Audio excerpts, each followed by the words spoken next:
How's it going, everybody? This is Cameron White with White Light Astrology, giving you guys your January 2019 horoscope for Libra. Libras. This month is actually really important for you guys. Basically, everything's happening in angular houses. We have Mars going through your 7th house. We have eclipses going on in your 4th house. There's a lot going on for you this month, but I do think that there's going to be a lot of supportive things happening for you this month. So even though there might be some situations that cause frustrations and problems, I do think that there's going to be a lot of support and a lot of better things to look at in this month. So let's go ahead and start it off. January 1st, starting on New Year's Day, when we're all pumped up about the new year and getting our goals done or whatever you plan on doing, or maybe you don't plan on doing anything because you don't care. Mars goes into Aries on the 1st, and I think this is really important. I shouldn't say I think. It's almost like a given that this is super important because Mars is going into his domicile of Aries, his ruling home where he loves to be, where he thrives. When it's like the Saturdays are for the boys, Mars is for Aries. When you have Mars in Aries, you have Mars, who's this planet of action and energy and aggression, and he's all about severing and cutting and accomplishing, and he's got a lot of things to do because he can do a lot of things. And when we have Mars in his ruling sign, he's very active, he's very energetic, he knows what to do and when to do it and how to best utilize himself. And this is going to be nice comparative to the past 9 months, because Mars has been in Aquarius and in Pisces where it's been a total bummer. However, Mars is also going to be in your 7th house of relationships. The 1st house is who you are. The 7th house is everybody else. One-on-one relationships, marriages, contracts, law. And I do think that Mars is actually, part of me wants to say that Mars is going to be bringing up problems within relationships in the context on one-on-one relationships, marriages, things that are very much binding. However, I do think that Mars being in Aries, though, is actually going to be very supportive of this. And even though Mars being in Aries is going to oppose your ascendant, where it is going to feel a little bit frustrating for you because you guys are Libras, you want things to be even and, clean cut and look good. And it's not going to always look good, but I do think that there's going to be a supportive role and a lot of action happening within the context of relationships. So be excited about that, but also be aware that it's also, it's not going to be Libra energy where we just get to sit back and relax and everything's fine and dandy. This is Aries energy. It's very aggressive. It's very boom in your face, so expect that. However, also on the 1st, we have the Sun-Saturn conjunction in your 4th house. And as the Sun hits Saturn, where Saturn is now out of shadow, he's flying forward through Capricorn, the Sun is going to hit Saturn, where we kind of start this whole new cycle of Saturn, or basically this whole new cycle of Saturn and Saturn's relationship to the Sun. And I think this is where things are going to become very serious around your 4th house. Saturn is all about limitations and discipline and restriction, and he wants you to create framework. He wants you to create structure and efficiency and effectivity. He wants things to work. And as it's in your 4th house, where we're talking about your family life, your home life, where you live, how you're kind of centering yourself, Saturn can kind of be like making it shitty, but at the same time also being like, you need to get your shit together, and that's why it's so bad. And what I mean by that is Saturn is very much malefic in nature, and when he's in your 4th house, where it could feel like these problems are really coming alive with Saturn, when the Sun hits Saturn, this is kind of like resetting that. Not necessarily cleaning up the energy, but resetting that Saturn energy of what are you accomplishing? What are you building? What are you creating and connecting? What are you putting together? And as the Sun hits Saturn, I think while this goes into your 4th house, this is going to be kind of like realizing the limitations that's going on with your family life, or where you center yourself, or with your parents. But I also think it's going to be a big time to refocus yourself and discipline yourself a little bit more on doing things that are going to work better. There's areas of that part of your life, that area of your life, that you have work to do on, and I think that's just going to give you it's like Saturn having a talk with you, where Saturn's very much like a police officer, like, you need to get this done. It is going to feel a little bit intimidating, but that energy is going to come alive. So we need to move forward because we're still on the 1st. A couple days later, on the 5th, we have the new moon in Capricorn, and it's also a solar eclipse. So with this being on the South Node in your 4th house, the Sun's in Capricorn, the Moon's in Capricorn, this is going to be a little bit interesting, but this is going to be a big exclamation point on this area of your life, of your home, of your parents, of what's kind of going on for you. And this is going to be an eclipse, and this is going to be a new moon, where this is going to be a time of resetting those intentions, things changing, things moving on, things having to be realizing where you need to let go, where you need to kind of, you know, look at it and go, where do I need to let go? Where do I need to move forward in? Because this is the South Node. We are talking about our past. We are talking about where we came from. And this South Node stuff, I really think is going to be also important, because we are talking about not only what our past is, but what we've learned from our past. And as we have this new moon here, and even though it's a prenumeral eclipse, it's not total, it's not super close to the nodes, I think there's still going to be a theme of looking at the past, looking at, you know, what changes you've made in the past in the same area, and being able to basically use what you've learned in the past in order to move forward and move ahead. And as we have this new moon where it's clearing out that energy, it's resetting those intentions there, I do think it's going to be a very sobering moment. However, it's going to be basically like, all right, it really is time to make those changes. Also on the 5th, we have Mercury going into Capricorn, where Mercury's been in Sag. It's been a little bit overwhelmed. Things are going a million miles an hour for you guys. As it goes into Capricorn, it slows down a little bit. Things get a little bit more concrete. Things get a little bit more serious and realistic. As well as Mercury goes into your 4th house, that Mercury of, you know, the messenger, understanding, of thinking, of communicating, goes into your 4th house of your family. So, you know, talking to your family more, reaching out to them more, you know, basically, you know, connecting what you need to connect, like making the phone calls you need to make. This could also be a good time for that. But moving ahead, on January 7th, we have Venus entering Sagittarius. So Venus retrograded in your 2nd house, then back into your 1st, and then she went back into your 2nd. It was a whole you and your money thing. And as she goes into your 3rd house, Venus is all about value and creating things and expressing things and loving things. And she's in Sagittarius, where we're talking about, you know, expression of freedom and adventure and learning and education and going on adventures and excitement and thrills. Venus being in your 3rd house, though, where we're talking about your sense of communication, how you speak, how you write, how you utilize yourself, your siblings, as well as your immediate environment. Sorry, I kind of spaced out there. Venus going into Sagittarius, I think, is really going to pump this area up in your life, where, you know, maybe your siblings are going to be doing great. Maybe you're going to be able to express yourself a little bit more, really express and share that value. It's going to be a really good time to journal things. But Venus, or I should also say the 3rd house, the 3rd house is really big about, you know, the 1st house is who you are, the 2nd house is what you have, the 3rd house is how you use it. And with Venus being in Sag in your 3rd house, like, utilize Venus in Sag, you know, be fun, be optimistic, you know, express and explore. And I think this is going to be a fun time for that. And we'll talk way more about that, because Venus has a couple more transits that are happening this month. So after that, on the 7th as well, Uranus goes direct. Uranus has been in your 7th house, it retrograded back, where the whole relationship and partnership stuff is all boom, explosion, whatnot. Uranus will go direct, where that's actually going to be kind of thrown at you now. Uranus going back into Aries was definitely more of an internal thing. However, Uranus going direct is going to kind of externalize this energy, and you may feel one last little boom, and that may look like extreme ups, extreme downs in the field of relationships. That's kind of depending.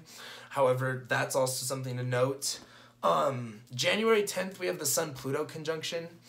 That is a big deal, but it's also not. It's just going to feel like there's a lot of fear, there's a lot of hopelessness going on in that 4th house area. It's going to make it feel like things are crumbling, but as the sun hits Pluto, it's all about realizing that change is inevitable, and that you have to be willing to go through the process in order to get out of the other side. It's kind of like, here's a bad analogy.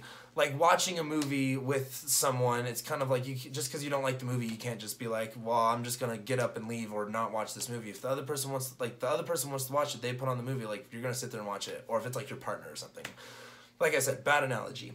You kind of just have to go through this process. You have to realize that change is inevitable, and it's about realizing that energy. And this is in Capricorn, where it's change isn't about, you know, emotional breakthroughs right now. It's looking like, you know, when you have a shitty day and you have to go into work, you don't bring that shitty energy with you to work. You got to put on your work face. You got to put on your work mode, and that's that Sun-Pluto stuff. However, the next day on January 11th, we do have the Mercury-Saturn conjunction happening, and we also have Jupiter squaring Neptune.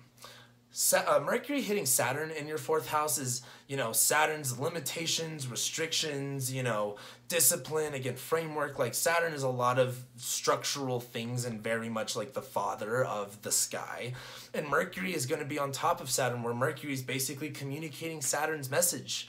And Saturn's saying, look what's not working here. Look what needs to be, concentrated. Look what needs to be attended to. Look what needs to be fixed and be brought together. What needs to be, what do you need to fucking do? So as Mercury hits Saturn right there in your fourth house, this is going to be a big time of okay, realizing what needs to change and realizing that there's limitations around that. And that there's limiting things that are happening around you, but it's also realizing that you've got to discipline yourself in order to make those changes regardless of what the situation is. So then on January 16th, we have the sun hitting the south node. And this is more of that south node energy really coming out alive. And we were talking about earlier about your past, and the sun hitting the south node is really reliving maybe a past experience, and especially with your home, your family life, your private life. And as the south node, or I should say as the sun hits the south node, I think this is going to be a big time of really utilizing what worked in your past, what was efficient, what really helped you with, whatever issues or problems you had in this area, what worked in the past and how you can utilize that again. And this is going to be that time of looking back and learning that and experiencing that. So that's basically the first half of the month. The second half, hold on, I need a drink of water. The second half gets pretty intense as well. The first half is kind of whatever. Second half is boom. On the 18th, we have Mercury conjoining Pluto, where it's more of that Sun and Pluto stuff. It's where it's going to feel I feel like anytime a planet hits Pluto, it's it's just scary for whatever reason. And Mercury's going to be hitting Pluto, where that energy is still going to come more and more alive and more prevalent. But again, it's just understanding, if you're in a building that's crumbling, you can't just stand in the building and be so scared and petrified that it's crumbling, you don't move. You got to get the fuck out of there. You don't have time to freak out and panic. Get out of the building. And Mercury hitting Pluto's dude, building may be falling. It's time to get out of there. It's time, you can't live under that support forever. And so on the 18th as well, Venus trines Mars. And as Mars is in your 7th house, where I really do think the partnerships in your life, where there may be some issues, I do think that there's going to be a supportive role. Venus is going to be trining Mars, and Venus is going to be in your 3rd house. Venus is all about that love and that beauty and that, togetherness. She's in your 3rd house of expression. And as she's trining Mars, maybe this is going to be the time to express, express what you want out of relationships, express what you need out of relationships, what you value. And maybe that's going to look like change. Maybe that's going to bring up some stuff. But I think this is going to be a big time of expressing, and in that fire element sense of, this is going to be passionate. This is going to be a little bit intense, but it's going to be fun and fiery. So definitely expect the 18th to be a little bit weird. Again, this whole month is really weird. However, 2 days later, on January 20th, this is kind of the big day of January. We have the sun going into Aquarius. We have Mars squaring Saturn. Or hold on, before that, sun goes into Aquarius, full moon in Leo, which is a total lunar eclipse. We have Mars squaring Saturn and Venus squaring Neptune. A lot of big things happening on this day. And so to start off with, as the sun goes into Aquarius and it enters your 5th house, where we're talking about love, romance, passion, kids, children, your artistic capabilities, your hobbies, what your creative pursuits are. As the sun goes into this area, that's kind of going to be where the light and the focus is. But the moon's going to go into Leo. We're going to have this full moon in Leo, this one last Leo eclipse. Even though the North Node's going to be in Cancer, it's going to be at about 0 degrees. And I think this is going to be a big time of, the Leo's going to be ruling your guys' 11th house of friendships, of networks, of communities. And as we have this full moon here, I think it's really going to be a big emphasis on finding the community and finding the people that see your power, that see your worth, that see your value, and that see where you play an integral role in, whatever it is that they do. And I do think that this full moon in Leo is really going to give you the opportunity to really have the, not necessarily just the friends, but the networks or the group, or maybe your midheavens in Leo, and that this is going to be stuff with your career. But I really do think that this is going to be a big time to realize, what you need out of friendships, what you need out of groups of people, how you need to be recognized and how you need to be seen as, and what value that comes with that. That's going to be a huge deal. This is eclipse. This is an exclamation point. After that, Mars is, on the same day, Mars is also going to square Saturn. So Mars is going to be, you know, pretty much like in the fighting Saturn, and Saturn's in your 4th house. We've been talking about this, you know, this whole area of your life is feeling very, you know, constricting and, you know, uncomfortable. And Mars is in Aries in your 7th house, and it's like you've got people that are trying to fight that for you. You have people that are trying to help you, but it could also get in the way of, like, you know, these people in your life could be also causing these issues that are happening in your home life, that are happening in your private life, that are happening in your, you know, with your parents or whatever. And it could just be about addressing these things. It could just be about really realizing what the issue is and who is the issue. What that problem is, you know, coming to fruition. Like what is the problem? Venus is also squaring Neptune, where, you know, Neptune's in your 8th house. That's kind of weird. And Venus is, you know, in your 3rd house, and she's going to be squaring it. And so this is what's going to be weird about this is that as Venus is going through your 3rd house, which is like expression and siblings and stuff like that, as it squares Neptune in the 8th, it may feel like, you know, you've got a lot going on. There's a lot of ways you can really direct your energy, and it can feel like there's just a whole lot of unclarity. There's a whole lot of not sure energy going on. So be prepared for that. However, that's kind of the 20th. The 20th is a really big deal, but I really think the full moon is more of a bigger deal than and Mars square Saturn than Venus squaring Neptune. And then on the last couple days of January, on the 21st, we have Venus conjoining Jupiter in your 3rd house. Something awesome's happening to your siblings. Something cool is happening with your neighbors. You know, maybe you're able to say exactly what you wanted to say in just the right way that was like funny and perfect. Maybe you're writing something that's really good right now and that's really coming out alive. If you're a writer, that's a big thing. But basically, the Venus-Jupiter conjunction is just going to be a more happy time, and as this is in your 3rd house, I'd give you the advice of, like, utilizing that energy. You're going to be feeling a little bit, even though with all this other chaos that's going around, Venus and Jupiter are basically kind of like, hey, there's still positive things going on in your life, and you should focus on that just for today. Maybe just for today, if you can do one day at all. And on the 21st, we have Mercury conjoining the South Node. And this is what's going to be interesting is what we were talking about with the Sun with the South Node, you know, really realizing what you've done in the past that's worked and kind of going, oh, I guess, you know, it's time to do that. Mercury hitting the South Node is kind of like understanding what that meant, understanding how that worked, understanding how you can implement that now, understanding where you need to go away from, like being really clear about what steps you need to take away from whatever point is causing you issues. And I do think the Mercury hitting the South Node is going to be a lot of like, oh, like, I didn't see it that way. And I do think that's going to give you a lot more of leeway into a better, you know, hand against this. So the 21st is looking kind of weird, but again, like, this is just a weird month for you guys, kind of a bigger month. But the Mercury hitting the South Node thing is going to be like, hey, talk to your parents, look into your family history, look into your past. What happened to you in the past with your family that was a similar situation, and how can you utilize what you learned in that lesson today? Then the last couple days, we have Mercury going into Aquarius. That will be entering your 5th house. And then on the 25th, we have Mars trining Jupiter. Mars is going to be trining Jupiter, where Jupiter is in your 3rd house, Mars is in your 7th. This is giving you guys a lot of positive energy within the context of relationships, especially with maybe it is your siblings, maybe it is your neighbors, maybe, you know, you're, again, writing stuff. You're writing with people and being able to communicate and express that a lot more positively, and the expression and the communication is actually coming in a positive form.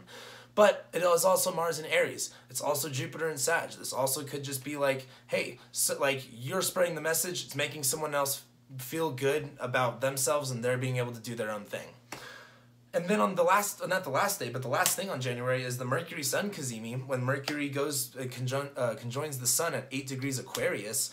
This is happening in your 5th house. This is about love and your romance and, you know, again, hobbies. And this is about, I don't know why I'm having a brain fart right now, but, you know, good fun stuff.